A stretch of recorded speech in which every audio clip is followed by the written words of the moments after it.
Public Wi-Fi, like you might find at a cafe or a hotel, is a common convenience for many people. Travelers find these internet access points to be especially helpful when trying to avoid roaming charges or simply sip at their data plan. They can even be necessary for international travelers who don't have access to the cell network in whatever country they are visiting. One Wi-Fi scam, though, is so easy to fall into, you might not be able to tell it's even happening.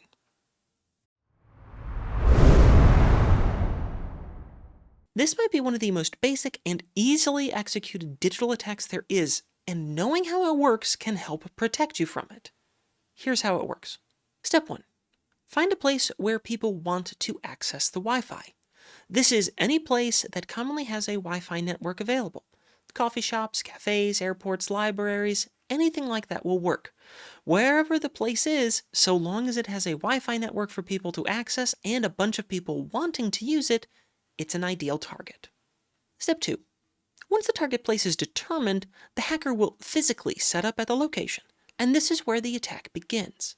The attacker makes their own Wi-Fi network that copies the name of the legitimate network. That means that if the real Wi-Fi network is called Dark Roast Wi-Fi, the hacker will create a second network also called Dark Roast Wi-Fi. This step can be done with almost any device these days, including cell phones, laptops, tablets, and portable routers. The point is, you cannot just look around for a suspicious device and be alerted. Step 3. The hacker will try to encourage people to connect to the fake Wi-Fi. This is often done by making the signal stronger, by using a more powerful antenna, or simply moving closer to someone. By having a stronger signal, people are more likely to connect to that network. It could also force devices to connect to the network automatically if that option is selected on the device. Step 4. Once the fake network is established, the attacker may even go so far as to create a fake credential page. Many Wi-Fi access points ask you to log in or register in some way before you use them, and people are primed to accept this. This part of the attack is not necessary, but it is quite common.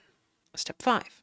Now that the target individual has connected to the fake network and is having their traffic routed through the hacker's device, everything is vulnerable.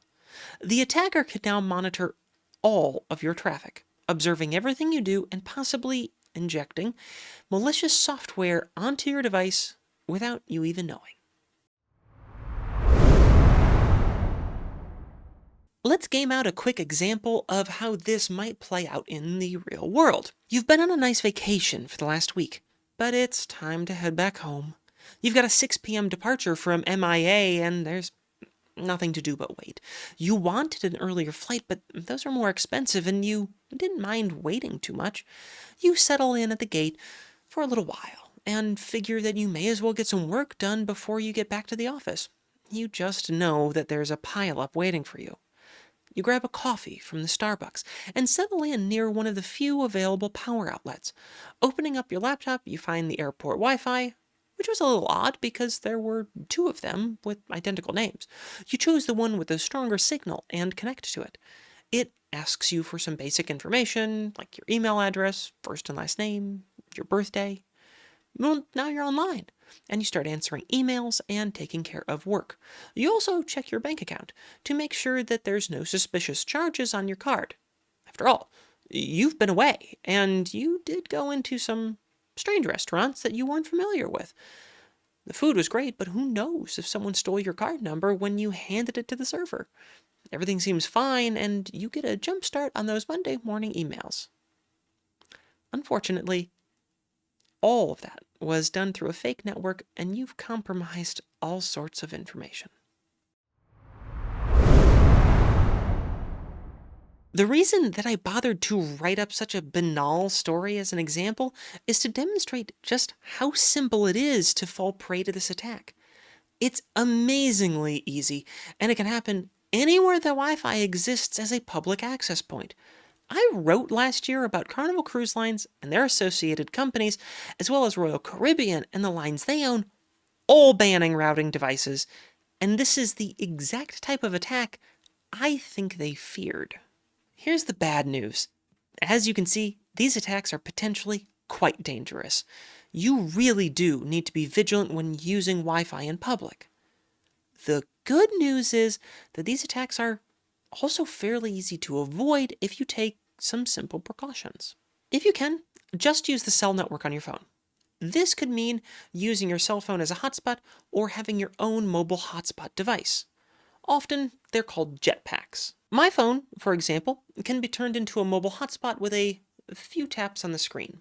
That means that I can create my own mobile network wherever I go, complete with Wi-Fi password and encryption. Yes, this feature is often an additional cost, especially on these so-called premium networks. And the same is true for standalone mobile hotspot devices, but those usually come with their own data plan and additional features. In any case, staying on your own mobile connection will be very secure. These days, many devices will warn you or make you double check if you connect to an unsecure network. These unsecured networks are very common for evil twin attack attempts. Simply do not connect to them.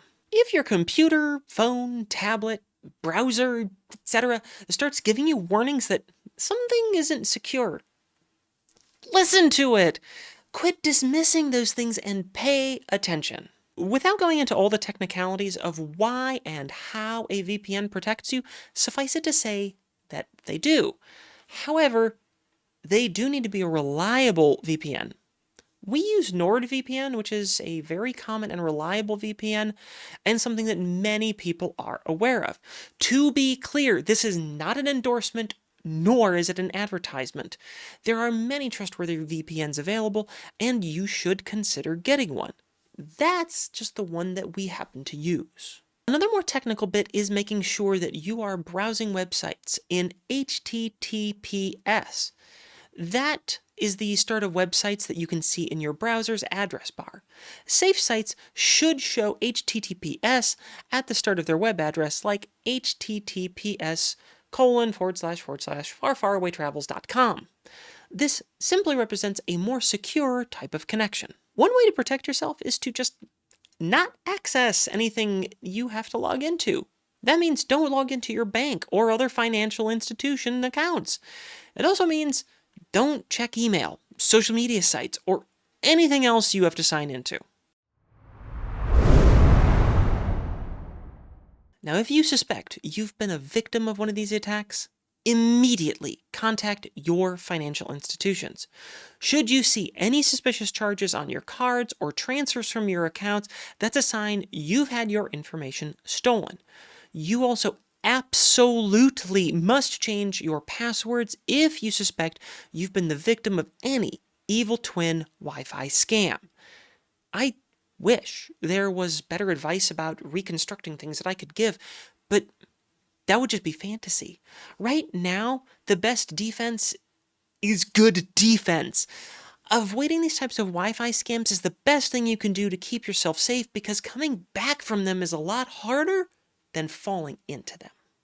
Far Far Away Travels is a travel agency, and each year we book hundreds of vacations for individuals, families, and large groups.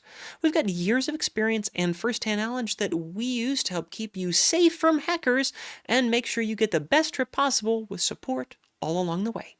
Our team of travel professionals can help find and book the best rates and discounts for your trip, because it's our job. So don't book on your own. Use our expertise and book with us so we can help get you far, far away.